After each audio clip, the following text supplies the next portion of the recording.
Okay, welcome back. We're now going to begin Chapter 3, Principles of Neoplasia, and the first section in this particular chapter is actually entitled Neoplasia. Before we begin, just some basic principles. The word neoplasia, neo means new, and plasia means growth. And what's important to recognize concerning neoplasia is that it is unregulated, irreversible, and monoclonal. Now, these three features are important because it's these three features, the fact that the growth is unregulated, that it's irreversible, and that it's monoclonal. These three features help to distinguish neoplasia from hyperplasia or repair. Just as an example, hyperplasia, as you'll recall, occurred when there might be an increase in stress on an organ. For example, a woman becomes pregnant. The uterus, the smooth muscle of the uterine wall actually undergoes hyperplasia. However, hyperplasia is regulated. It's regulated by the physiology of the pregnancy. It's reversible. When the woman delivers, her uterus will again shrink down to normal size. And it's polyclonal. And by polyclonal, what we mean is that multiple cells produce daughter cells, which then subsequently results in the hyperplasia. Whereas cancer is monoclonal. We're going to talk about monoclonality in a moment. So again, these are three very important features of neoplasia. Now, as I mentioned just a moment ago, monoclonal refers to the fact that all the tumor cells actually arise from one single progenitor cell, one single mother cell or one single father cell. And that's what the term monoclonal means. So as I've stated here, the neoplastic cells are derived from a single mother cell. Clonality can be determined by G6PD isoforms, and this actually is a very high-yield principle which we should probably take a moment to highlight. So what I'm going to do here is actually just create a whiteboard and then spend a moment just explaining what we mean by this. So let's go back and pretend for a moment that we are looking at the uterus of a female. And let's just imagine that this uterus actually is comprised of 4 cells. Now obviously the female uterus is not made up of 4 cells, but we can just imagine just for the purposes of illustration. One of the important enzymes that is present on the X chromosome in a female is G6PD. And I'm going to take a moment to remind you that G6PD is actually X-linked, and that there are multiple isoforms that exist across the population. So, for example, there may be a G6PD-A, a G6PD-B, a G6PD-C, a G6PD-D, etc. There are dozens of variants of these dozens of isoforms of G6PD. Now, any single female in the population will have only inherited one copy of G6PD, one isoform of G6PD from their mother, and one isoform of G6PD from their father.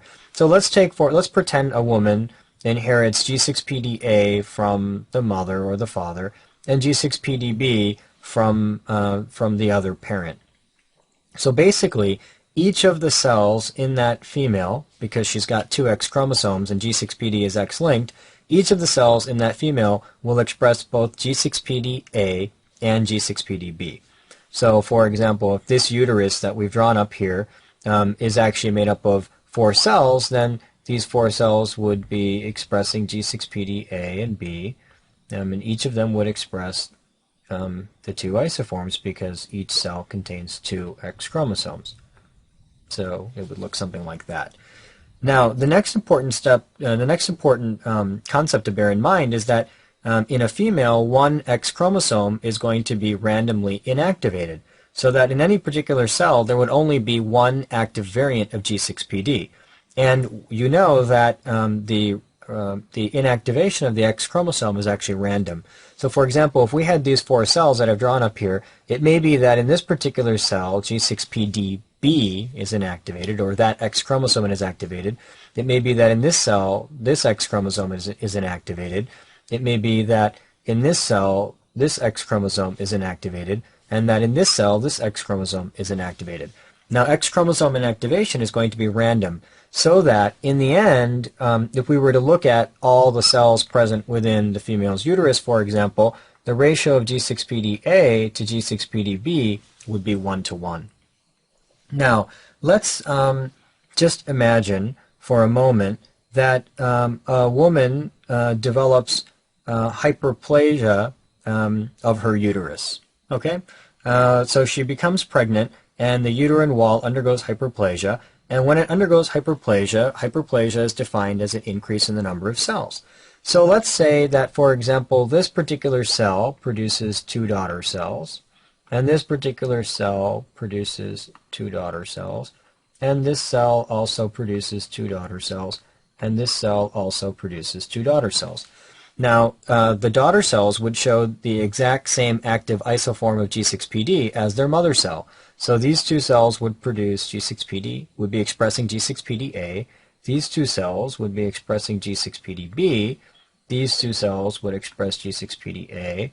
And these 2 cells would express G6PD-B, because obviously the mother cell also expresses G6PD-B. So in hyperplasia, which is polyclonal, i.e., the cells are derived from multiple individual cells, the ratio of G6PD-A is going to be maintained, because here we can see that there are 1, 2, 3, 4 of G6PD, 4 cells that are expressing G6PD-A, and 1, 2, 3, 4 cells that are expressing G6PD-B. So really that maintains the 1-to-1 ratio.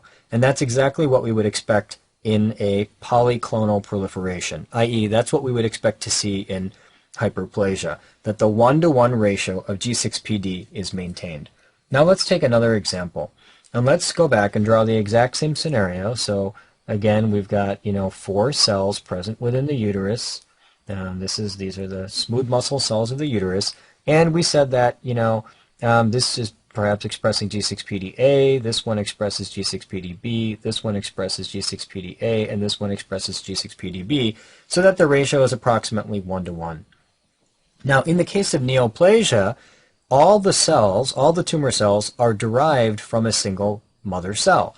So for example, if this one particular cell were to become mutated and result in neoplasia, then what would happen is that one cell would actually produce all of the tumor cells. And so all of the tumor cells would actually all express G6PD-A. And so it's this concept that one cell produces all the tumor cells that is actually the idea behind monoclonality, i.e. there is one mother cell that's producing all these baby cells, and a way by which we can prove the way by which we can prove monoclonality in a female would be to look at G6PD isoforms. And so if we see that the tumor is composed of one isoform of G6PD, then that would indicate that we're dealing with a monoclonal proliferation, hence we're dealing with neoplasia. Whereas if we saw that the G6PD isoforms were expressed in a roughly 1-to-1 ratio, then we would know that we're actually dealing with a polyclonal proliferation, which would basically be hyperplasia. So I hope that that's clear, because that's a very high yield concept that shows up on examinations. And so let's go back and now read what we have here in the text. So we say that one of the key characteristics of tumor is that it is monoclonal. So again, one of the key characteristics of neoplasia is that it is monoclonal. And that means that the neoplastic cells are derived from a single mother cell. And as I've stated here, clonality can be determined by G6PD isoforms. Now we could play the exact same game using androgen receptor isoforms, because androgen receptor isoforms are also on the X chromosome. And so we could say that the patient has androgen receptor A, androgen receptor B, androgen receptor C or D or E, etc. And we could play the exact same game that we played with G6PD. But this is a fundamental principle of neoplasia, and that is that all neoplasia, whether it be benign, whether it be malignant, all neoplasia, all tumors are monoclonal by definition. Okay, another way that we could play the clonality game is to look at immunoglobulin light chain phenotype. And this is a way by which we can determine the clonality of B cells. This is high yield, and so it's worth taking a moment to understand the concept. Let's play the same game, but this time pretend that there is an individual, and we're looking at their lymph node. Now let's pretend that this individual's lymph node is made up of 4 cells. Okay, obviously it's not, but for the purposes of illustration, it makes it easy. So if the patient actually has 4 cells in their lymph node, you should recall that the B cells present within the lymph node express immunoglobulin, and that immunoglobulin is comprised of both heavy chain and light chain. Now, the light chain for each individual B cell will either be kappa or lambda. There's only 2 choices. Either a B cell expresses kappa or it expresses lambda light chain. And generally speaking, the ratio of kappa to lambda cells within the lymph node or within any collection of lymphocytes is 3:1. So that if we had 4 cells making up this lymph node, 3 of the cells would express kappa light chain, and 1 of the cells would express lambda light chain. All right, now let's pretend that a patient gets an infection. And when they get an infection, what's going to happen is that they're going to get hyperplasia of the cells of the lymph node, because there's going to be a response to the infection, and the B cells are going to proliferate. And we know that when we get infections, that the lymph nodes become bigger. And so if the lymph node becomes bigger, we could ask the question, why is the lymph node bigger? What type of proliferation is occurring? And if there was an infection and the proliferation was due to hyperplasia, then what we would expect is that in hyperplasia, each of these cells would contribute, because it's polyclonal, each of these cells would contribute additional cells. So for example, if this is a kappa light chain B cell, then each of these cells is making additional cells. Let's just draw these here. And each of the additional cells is going to have the same light chain ratio of 3:1. And so, these 2 would be kappa, these 2 would be kappa, these 2 would be kappa, these would be lambda, and this would be lambda. And so the ratio here is 1, 2, 3, 4, 5, 6 to 2, which really is the same 3:1 ratio that we would expect to see in a normal lymph node. And again, that's because the proliferation in hyperplasia is polyclonal. And so one of the key features of a polyclonal proliferation is that the kappa to lambda ratio of immunoglobulin light chain would remain 3:1.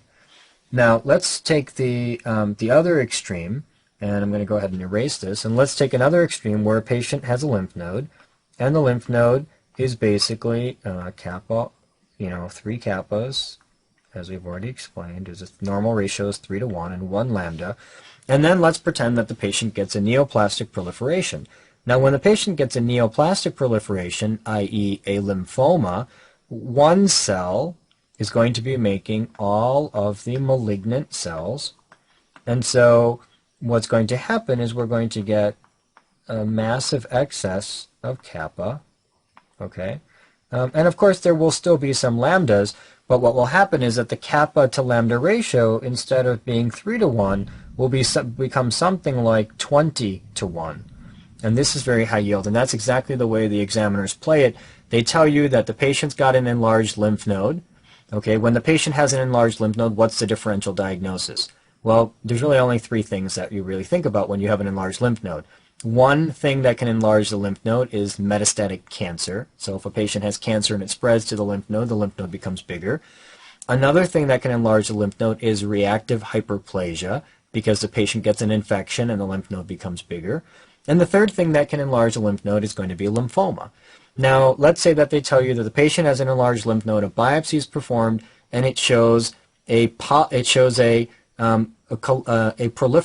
of lymphocytes. Then we're thinking, proliferation of lymphocytes, it must be either reactive hyperplasia or lymphoma.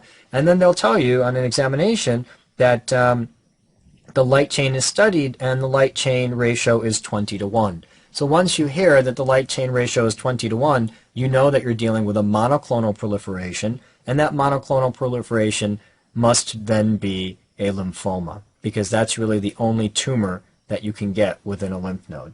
So I hope that that's clear, because that, again, is also high yield. So again, here's what I've stated in the book. In your text, the clonality of B cells is determined by immunoglobulin light chain phenotype. Okay, now Going back to a general principle, when we have neoplasia, neoplasia can be benign or it can be malignant. Let me make something very clear because sometimes this is misunderstood and it's missed on examinations as well. Both benign tumors or neoplasia and malignant tumors or neoplasia, both of these are monoclonal. Whether it be a benign tumor or it be a malignant tumor, neoplasia, generally speaking, is monoclonal. All right, so I want to highlight that point.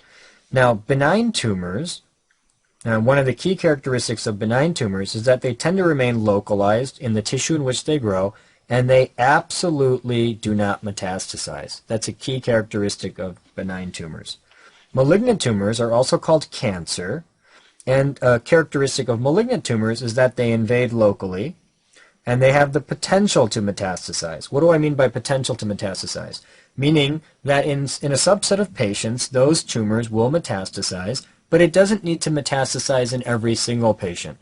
So for example, if a woman has breast cancer and it's localized to the breast, if that cancer has the propensity to metastasize in patients, then we would still call it cancer even though it hasn't metastasized in that individual patient. So it simply has the potential to metastasize in any given patient. So again, this is another general principle concerning neoplasia. Now if we go a step further, we can go and given that we understand that tumors can be benign or malignant, we should then understand that tumors will have particular lineages of differentiation. And the way I think about this is, you've got four major tissues within the body. You've got epithelium, which are the cells that line the surface of the body. So they line the skin, they line the gut, they line the esophagus, they line the urogenital tract. All right, those are epithelial cells.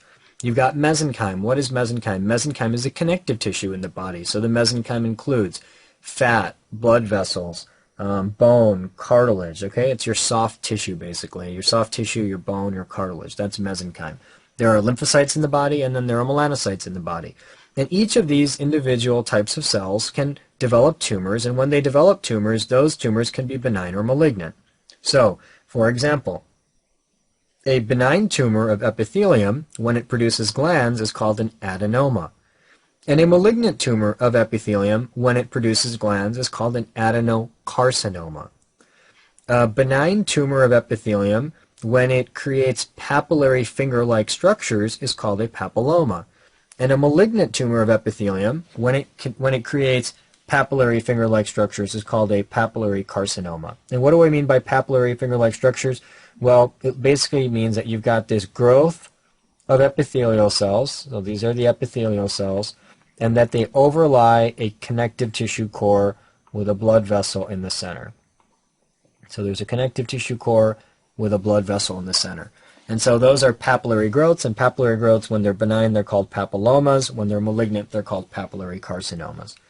Mesenchymal tissue can also be benign or can produce tumors that will be benign or malignant, and it's going to be named based on the type of tissue that it forms. So lipo means fat and oma means mass. So a benign tumor of fat is a lipoma, and lipo again means fat, and sarcoma means malignant mesenchymal tissue. And so a malignant tumor of fat would be called a liposarcoma. And you can play this game with all types of mesenchyme. For example, osteoma, benign tumor of bone. Osteosarcoma, malignant tumor of bone. Chondroma, benign tumor of cartilage. Chondrosarcoma, sarcoma, malignant tumor of cartilage. Angioma, benign tumor of blood vessels. Angiosarcoma, malignant tumor of blood vessels, etc. Okay, lymphocytes can also form tumors. There is no such thing as a benign tumor of lymphocytes. Anytime you have a neoplastic proliferation of lymphocytes, it is automatically lymphoma or leukemia. All right, that's it. Automatically becomes lymphoma or leukemia. And melanocytes can also produce tumors, and we can get benign tumors or malignant tumors. A benign tumor of melanocytes is called a nevus, also commonly called a mole. And a malignant tumor of melanocytes is called a melanoma. Again, melano referring to the melanocyte, and oma referring to mass. And in fact, that was the basis for my naming of the website that I've put all of these lectures on, PathOma, i.e. massive pathology information. But anyway, that's a separate discussion. So that's tumor nomenclature, and we should be familiar with that because we're going to do a lot of tumor study as we move forward, and you're going to have to understand the nomenclature. But we will cover it as we go through the organ systems again. Now, epidemiology is important to understand. The examiners like to go after epidemiology. I think it's important for you to be familiar with a little bit of epidemiology as you go through your medical training. And so let's just mention a few important points. First of all, cancer is the second leading cause of death in both adults and children. All right, and it's important to know that generally speaking, the major causes of death in adults are, number one, cardiovascular disease. So that probably tells you that cardiovascular disease is important to be familiar with. You're going to see a ton of it in your careers, and you're going to see a ton of it on examinations. Cancer is a second cause of death in adults, second leading cause of death in adults, so we should be well aware of cancer, and we're going to see it commonly. And the third is cerebrovascular disease. And so these are the three leading causes of death in adults. Causes of death in children, number one, accidents. And accidents, unfortunately, are a cause of death that can often be avoided, but are overlooked. And so we need to be particularly careful about making sure that we as physicians, when we have access to a pediatric population, ensure that patients are particularly careful with their children. For example, making sure that children are in car seats and wear their seat belts, etc. But anyway, accidents are the number one cause of death in children. The second leading cause of death in children is cancer, and the third leading cause of death in children is congenital defects. Taking the epidemiology one step further, we can ask ourselves, what are the most common cancers in adults? Now, these types of tables in which the most common cancers in adults are discussed, basically what you should know is that these exclude skin. So squamous cell carcinoma and basal cell carcinoma of the skin are very common tumors, but we're going to exclude them because although they're malignant, they rarely metastasize, and they're more of a nuisance than anything else. They quickly reveal themselves because they're on the skin, and they can easily be treated and are not commonly a cause of death. And so basically we're going to remove those tumors from the list, and we're going to talk about the most common cancers in adults by incidence and by mortality. So the three most common cancers in adults by incidence are, number one, breast or prostate, obviously breast in a female and prostate in a male. Number two, lung. That's the second most common cancer by incidence. And number three, colorectal. So these are the sort of the most common cancers by incidence. Now, if we were to look at this list by mortality, by those cancers that actually cause death, then lung jumps up to number one, and then breast in the female and prostate in the male is number two, and colorectal is number three. And so one of the things that I like to highlight when we look at this list is notice the change. Although breast and prostate are the most common, they aren't the most common killers. And instead, lung, although it's less common than breast and prostate, jumps up to become the number one killer. And I'd like to highlight that because it's an important fact to be aware of, in particular because lung cancer, the vast majority of it is actually due to smoking, and this is the one cancer on the list where we have a very, very good idea of what causes it, and it's a relatively removable cause because although it might be difficult to stop smoking, it's something that we could certainly encourage our patients to do. But what I want to highlight here is that notice that lung is actually jumping up to number one as a cause of mortality. And this sort of brings us to a point that's important to understand, and that is one of the greatest treatments, or one of the greatest mechanisms by which we can actually handle cancer is early detection.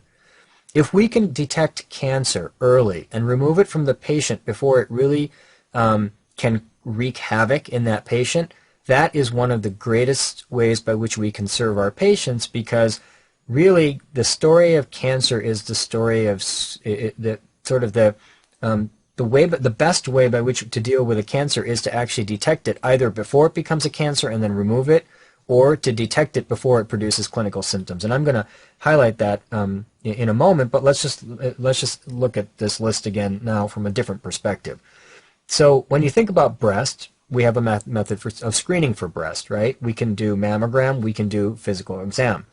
Prostate, we have a mechanism for screening for prostate. Although it's a little bit debated, we currently screen with PSA and digital rectal exam. Colorectal, we have a mechanism of screening for colorectal. We do hemoccult testing of the stool, and we also do colonoscopy after a certain age. So each of these tumors can be caught relatively early.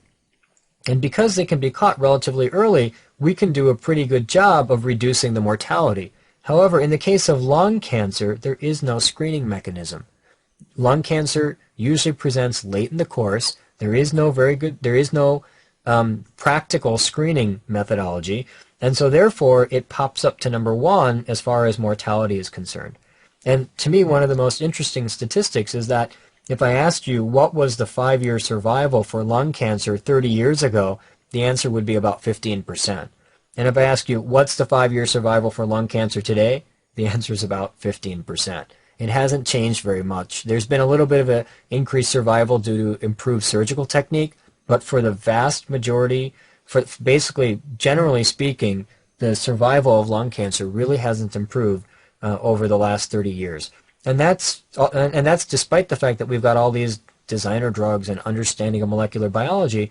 But I think really the underlying principle or premise there is that we really don't have a practical method to screen for lung cancer, and hence we're not picking up lung cancer early. And because we're not picking up lung cancer early, we catch the cat way after it's out of the bag.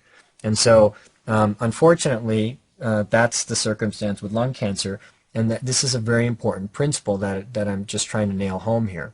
Now, maybe it'd be a little bit, it's worth having a discussion of screening for a few reasons. One is because it's tested, and two, because we have to be familiar with it. So it is important to sort of stop and take a step back and do a little discussion here on screening. So let me just remind you that basically the idea in cancer is that you've got one cell, okay, and that one cell gets mutated. And that one cell, once it becomes mutated, it's then going to produce a cancer. And this one cell will become 2 cells, and 2 cells will become 4 cells, and 4 cells will become 8 cells, until eventually what happens is you produce a cancer in which clinical symptoms arise. Okay? And so one of the things that examiners like you to know is how many divisions have to occur before the average tumor reveals clinical symptoms. And the answer is that there are about 30 divisions that will occur before the earliest clinical symptoms arise in cancer. So that's one important point. And that's what I've stated here. Cancer begins as a single mutated cell, and then there's about 30 divisions before the earliest clinical symptoms arise. Now, what's important to note is every time a cancer divides, all right, with every division, there's going to be increased mutations because cancers are growing out of control. And so the DNA is not being repaired, mutations are being picked up, check systems are basically not able to control the cell. And so with every single division, there's going to be increased mutations. And so one important principle or general idea is that if you have a cancer that doesn't produce symptoms until very late in the disease, it will have undergone additional mutations. It will have undergone additional divisions, which will then lead to additional mutations.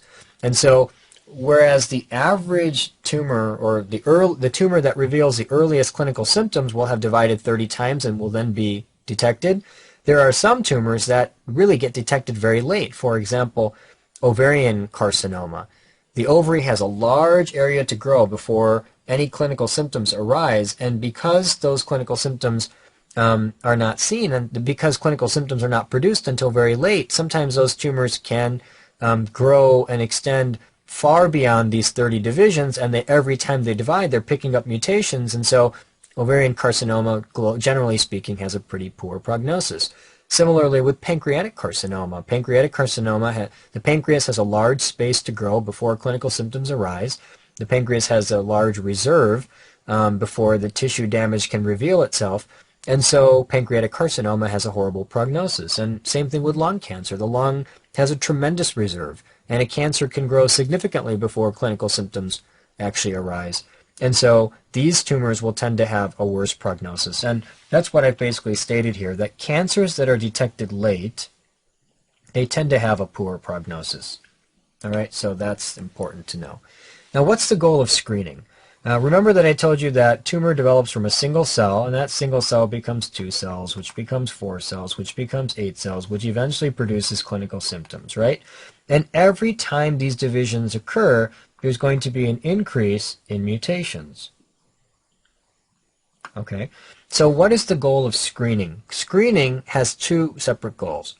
The first goal is to catch dysplasia before it becomes cancer, i.e., even before this cell is present, we try to catch dysplasia so that we don't even have to deal with the formation of a cancer. What's an example? Well, when we do pap smear, when we do a pap smear, we're looking for cervical intraepithelial neoplasia, CIN1, CIN2, CIN3. And what is CIN? CIN is basically dysplasia. It's not cancer. It is dysplasia. Now, it has a risk of developing into cancer, and so what we do is when we have CIN, we remove the CIN, we remove the epithelium of the cervix before it can actually become cancer. And just note that the difference between dysplasia and cancer is that dysplasia has mutations, but it's reversible. But cancer has mutations, and it's irreversible, and it's growing in an unregulated manner. Okay, so that's one goal of screening. It's to catch dysplasia before it becomes carcinoma. Another goal of screening, a separate goal of screening, is to detect carcinoma before clinical symptoms arise. So if this is the cancer, right, and it's 1 cell, and it's going to divide into 2, and then 4, and then 8, and eventually produce clinical symptoms, what we'd like to do in screening is rather than catching the tumor after it produces clinical symptoms, we might want to catch the tumor earlier before it produces clinical symptoms, and that would be a goal of screening. And again, the idea is if we catch the tumor here before it produces clinical symptoms, we will have caught the tumor before additional mutations would be allowed to form. And again, the more the mutations, the more aggressive the tumor would actually be. So these are the 2 goals of screening, and this basically comes into play in many different examples. For example, as I told you, what's the goal of the pap smear? The goal of the pap smear is to pick up cervical intraepithelial neoplasia, whether it be CIN1, CIN2, or CIN3. And the idea here is that if we pick up CIN before it becomes carcinoma, we will have eliminated the possibility of carcinoma developing by removing the dysplastic cells. All right, so that's the goal of the pap smear. What's the goal of mammography? Well, the goal of mammography is to pick up breast cancer before it actually would produce clinical symptoms. So actually there's kind of 2 goals of mammography. One goal is to pick up ductal carcinoma in situ. What's ductal carcinoma in situ? That ductal carcinoma in situ is a malignant proliferation of ductal cells that grows in a duct. All right, and the goal is to pick up ductal carcinoma in situ before these tumor cells invade, because once tumor cells invade, they now have access to the blood vessels and the lymphatic spaces, and there's a propensity for those tumor cells to spread. And the more a tumor spreads, the worse the patient will actually do. And so one goal of mammography is to pick up ductal carcinoma in situ, and the idea here is that ductal carcinoma in situ, it calcifies often. And so mammograms will look for calcification running within ducts, and that's a indication that the patient may have DCIS, or ductal carcinoma in situ. So that's one goal of mammography. What's another goal of mammography? Another goal of mammography is that if this is the patient's breast, generally speaking, clinically, the average clinically detected tumor, or tumor that's detected by a patient, the average size is 2 centimeters. So that's pretty big. However, if a patient undergoes mammography, the average size of detection in mammography is 1 centimeter. So we can pick up tumors that are 1 centimeter by mammography that we wouldn't be able to pick up until they became 2 centimeters clinically. All right? And so mammography allows us to detect a tumor that's half the size of that which would have normally been detected. And of course, the larger the tumor, the increased the risk of mutations, and generally speaking, it's known that the larger the tumor, the more likely it is to have spread to local lymph nodes or outside of the breast. And so mammography becomes an important mechanism of screening for cancer. Another important screening test that we can use is PSA and digital rectal exam. Now, what's the idea here? The idea here is that recall that if this is the prostate, and running through the center of the prostate is the urethra, the prostate cancer tends to grow in the posterior peripheral aspect of the prostate. In the posterior peripheral aspect of the prostate. And so it's a relatively silent disease because it doesn't really produce urinary symptoms. Now, the urethra runs through the center of the prostate. Do you know what disease process involves the center of the prostate? Very good, BPH. BPH involves the center of the prostate, and BPH will compress the urethra and produce urinary symptoms. However, prostate cancer tends to grow in the posterior periphery of the prostate and does not compress the urethra until very late in disease, and so it's a clinically silent disease. And so what we'd like to do is pick up these prostate cancers when they're small and when they have yet to spread throughout most of the prostate or outside of the prostate, and the way by which we can detect them is an increase in PSA or a digital rectal exam. Now, how does the digital rectal exam pick up prostate cancer? Well, recall that prostate cancer occurs in the posterior periphery of the prostate, and running right along the posterior periphery of the prostate is the rectum. And so in digital rectal exam, we get a chance to palpate the posterior periphery of the prostate, which is exactly where prostate cancer most commonly develops. So this is another example of a screening test. And the final example that I'd like to give is the Hemocult test in colonoscopy for detection of colonic adenomas and colonic carcinoma. Now, the idea here is that recall that colonic carcinoma, adenocarcinoma of the colon, the vast majority of adenocarcinoma of the colon actually develops from adenomas, and this is something called the adenoma carcinoma sequence. We'll discuss the adenoma carcinoma sequence in more detail when we do the colon lecture. However, what I'd like to highlight here is that when a patient undergoes colonoscopy, the goal is to remove the adenomas. And if we remove the adenomas, then obviously they wouldn't be able to become carcinoma. And so that's one benefit of colonoscopy. Another benefit of colonoscopy is if the patient happens to have a cancer, we hope to catch the cancer before clinical symptoms are found.